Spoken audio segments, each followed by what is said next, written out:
Welcome to Bitcoin's lightning evolution, from scalability dreams to post-fiat realities. In this video, we'll dive into how the Bitcoin Lightning Network grew from a bold idea to a game-changing reality, explore its milestones and key players, and then tackle the big question.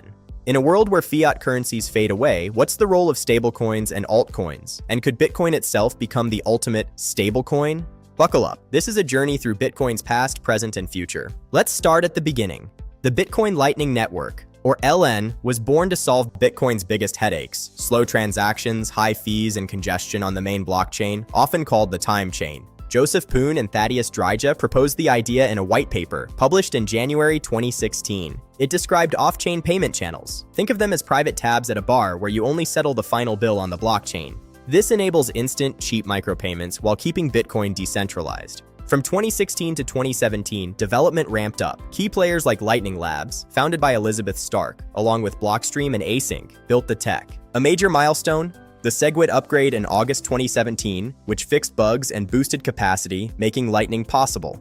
Lightning Labs achieved mainnet beta in March 2018. The first real transaction? In January 2018, Alex Bosworth paid for a phone top-up using Bitrefill.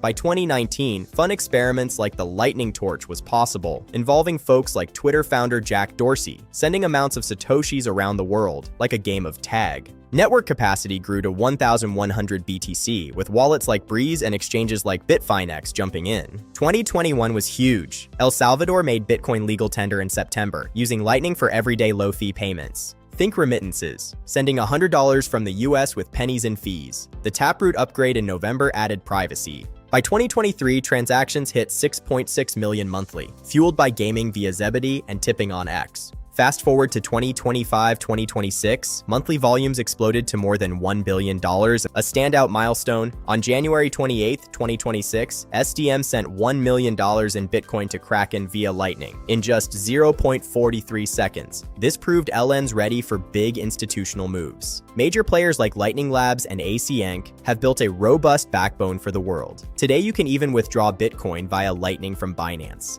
Now imagine a post-fiat world, hyper-Bitcoinization, where Bitcoin's base layer handles the equivalent of trillions in settlements and Lightning handles the rest. What's left for altcoins and stablecoins? They could maybe fill a very niche role where they complement but not compete. Stablecoins might peg to other real-world assets, such as tokenizing crops for farmers to get instant liquidity, etc. Altcoins? At best, they will be niche tools for smart contracts, privacy, or high-speed DeFi, settling back to Bitcoin. But here's the twist. If a stablecoin's fiat peg, like USD, crumbles in a crisis, the digital version suffers too. It erodes in value, depegs, like USDC dropping to 87 cents during the 2023 SVB collapse, and faces redemption runs.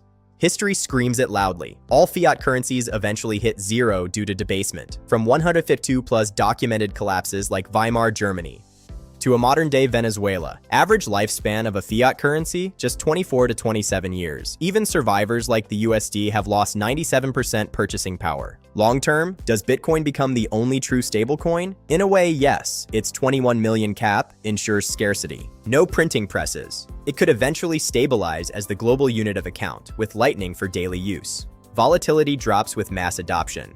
In hyper-Bitcoinization, BTC's the reference point, stable in scarcity, outlasting fiat's flaws. Bitcoin and Lightning aren't just tech, they're a monetary revolution. Some stablecoins and alts might stick around for niches, or not. Only time will tell.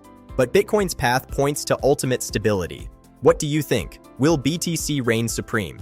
TikTok, next block. Isn't it time you learned more about Bitcoin?